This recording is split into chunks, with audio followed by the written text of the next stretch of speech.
पांच अध्याय 8 पद जो समुद्र को आपण आज्ञा रे से अटकई की रखिछंती से ही परमेश्वर ताहाको आदेश दियंती कि पृथ्वी ऊपर को फेरी आसो बोली।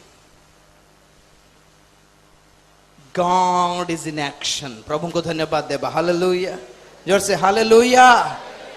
जगतर लोक मान को परमेश्वर को प्रति भय नाई आजी नाई तो प्रकृति जगे कि एमान को विनाश कर देवी।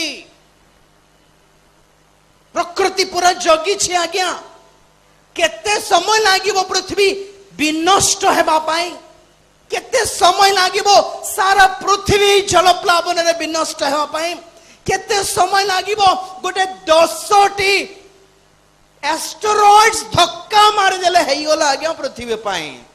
व्हाट फॉर काहे कि हेउ नाही।